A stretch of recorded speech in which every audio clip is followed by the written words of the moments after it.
حقیقت کی دنیا کے قابل احترام اور معزز ناظرین، ہمارے تمام سننے اور دیکھنے والوں کو السلام علیکم۔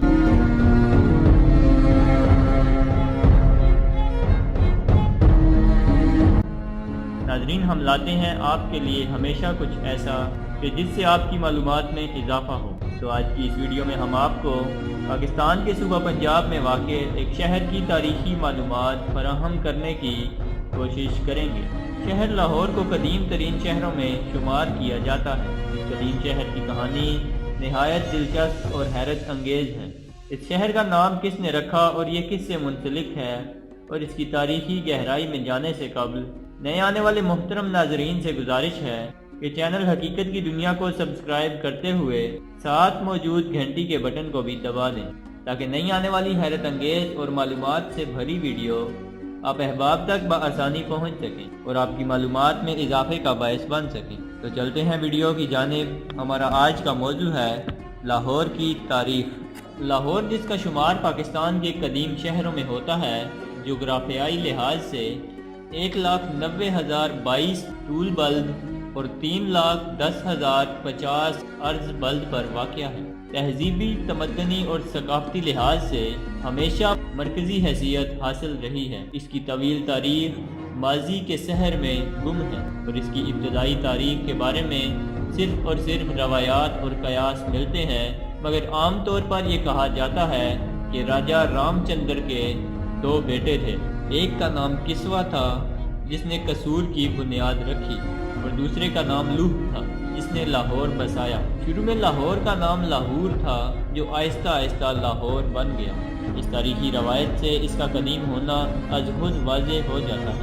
لاہور کا ذکر ہمیں کسی بھی قدیم غیر اسلامی کتاب میں نہیں ملتا، صرف عہد اسلامی کی کتاب حدود العالم میں ملتا ہے، جو تقریباً سن 994 کی تصنیف ہے۔ اس کتاب سے معلوم ہوتا ہے کہ زمانہ قدیم میں لاہور ملتان کے ماتحت تھا۔ ملتان کا حاکم قریشی کہلاتا تھا۔ الغرض تاریخ میں لاہور کی موجودگی کا واضح ثبوت سبکتگین اور اس کے بیٹے محمود غزنوی کے حملوں کے دوران ملتا ہے، جب اس نے شمالی ہند فتح کیا، جس کی نشاندہی محکمہ آثار قدیمہ نے بھی 1959 میں قلعہ لاہور میں جدید خطوط پر کھدائی کرنے کے بعد کی۔ کھدائی سے ملنے والے آثار سے یہ معلوم ہوتا ہے کہ مسلمانوں کی آمد سے پہلے اس قلعے کی کوئی خاص اہمیت نہ تھی، لیکن عہد غزنوی سن 976 سے لے کر ابراہیم لودھی سن 1526 تک آنے والی حکومتوں میں لاہور کو ایک نمایاں مقام حاصل رہا۔ اس سلسلے میں سلطان محمود غزنوی نے 1021 کو لاہور فتح کرنے کے بعد ایک نیا قلعہ تعمیر کروایا۔ برصغیر کے پہلے مسلم سلطان قطب الدین ایبک کی تاج پوشی قلعہ لاہور میں ہی ہوئی، اور اسی شہر میں وہ چوگان کھیلتا ہوا جاں بحق ہو گیا۔ اس طرح جب تغلق سلطنت زوال کے دہانے پر پہنچی تو شیخا کھوکھر لاہور پر قابض ہو گیا۔ 1421 میں سید مبارک شاہ نے شیخا کھوکھر کے بیٹے جسرت کھوکھر کو شکست دے کر لاہور پر قبضہ کر لیا۔ اگرچہ اولین مغل بادشاہ ظہیر الدین بابر کے ہاتھوں لاہور شہر کو خاصا نقصان اٹھانا پڑا، مگر بعد کے مغل شہنشاہوں نے لاہور کی کافی پذیرائی کی۔ شیر شاہ سوری نے ہمایوں کو شکست دینے کے بعد ہیبت خان نیازی کو حاکم لاہور مقرر کیا، جس نے قلعہ لاہور میں رہائش اختیار کی، لیکن زیادہ دیر قیام نہ کر سکا اور دوبارہ ہمایوں کنان حکومت پر قابض ہو گیا۔ ہمایوں کی اچانک موت پر اس کے بیٹے جلال الدین اکبر کی تاج پوشی قلعہ نور میں ہوئی، تو اس وقت اکبر کی عمر 12 سال تھی۔ وہ 1557، 1571 اور 1586 کو لاہور آئے اور باقاعدہ طور پر پختہ اینٹوں کے ساتھ قلعہ تعمیر کرنے کی ہدایت کی اور لاہور کو دارالسلطنت بنایا۔ اکبر کی وفات کے بعد اس کا بیٹا نور الدین جہانگیر انان حکومت سنبھالنے کے بعد 1606 میں لاہور آیا اور 1 سال تک قلعہ میں قیام کیا۔ یہاں قیام کے دوران بہت سی عمارات تعمیر کروانے کا حکم صادر فرمایا۔ جہانگیر کے بعد اس کے بیٹے شاہ جہاں نے اپنی حکومت کے پہلے ہی سال میں شاہی قلعہ لاہور میں خوبصورت عمارات تعمیر کروانے کا حکم جاری کیا۔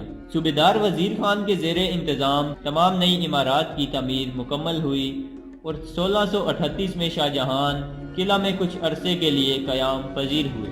شاہ جہاں کے بعد اس کا بیٹا اورنگزیب عالمگیر انان حکومت کا مالک بنا اور 1658 کو لاہور تشریف لے آیا اور قلعہ کا جائزہ لیا اور ضروری احکامات جاری کیے۔ بادشاہی مسجد اور عالمگیری دروازہ انہی احکامات کی عکاسی کرتے ہیں۔ اورنگزیب عالمگیر کی وفات کے بعد ان کے جانشینوں میں باہمی محاذ آرائی شروع ہو گئی، جس کی وجہ سے مختلف فتنوں نے سر اٹھایا اور مغل خاندان کا کوئی بھی حکمران دوبارہ لاہور نہ آ سکا، تو مختلف علاقوں میں مختلف حکمران بن گئے۔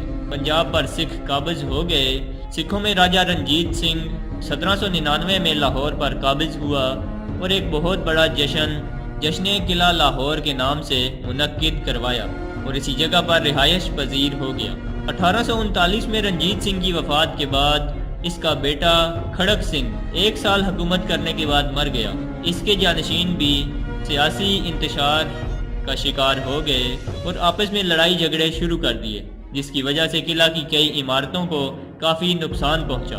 سب سے آخر میں دلیپ سنگھ نے حکومت سنبھالنے کی کوشش کی، مگر دوسری طرف رانی جندراں رنجیت سنگھ کی بیوی اور کچھ سکھوں نے مل کر انگریزوں کے خلاف جنگ چھیڑ دی، جس کے نتیجہ میں انگریز فوج قلعہ پر قابض ہو گئی اور 1849 کو راجہ دلیپ سنگھ کو معزول کر کے سکھ حکومت کا ہمیشہ کے لیے خاتمہ کر دیا اور مکمل طور پر لاہور انگریزوں کے کنٹرول میں چلا گیا۔ 1849 سے 1927 تک شاہی قلعہ انگریز کا مسکن رہا۔ انہوں نے اپنی مرضی کے مطابق اس میں کافی تبدیلیاں کی اور مختلف عمارتوں کو گرا کر فوجیوں کی آسانیوں کے لیے گرجا گھر، شراب خانے، دفاتر اور کئی اسلحہ خانے بنائے، جس سے تاریخی ورثہ کو کافی نقصان پہنچا۔ بالآخر 1927 میں محکمہ آثار قدیمہ نے اس قلعہ کو اپنی تحویل میں لے لیا اور اس کو اصل حالت کے مطابق بنانے کی کوشش شروع کر دی۔ ناظرین، امید کرتا ہوں ہماری آج کی یہ کاوش آپ احباب کو پسند آئی ہوگی۔ ویڈیو پسند آنے کی صورت میں اسے لائک اور دوستوں کے ساتھ شیئر کرتے ہوئے اپنی قیمتی رائے سے ہمیں ضرور آگاہ کریں۔ ہماری اگلی ویڈیو کے آنے تک اپنا اور اپنے پیاروں کا ڈھیر سارا خیال رکھیں۔ اللہ حافظ۔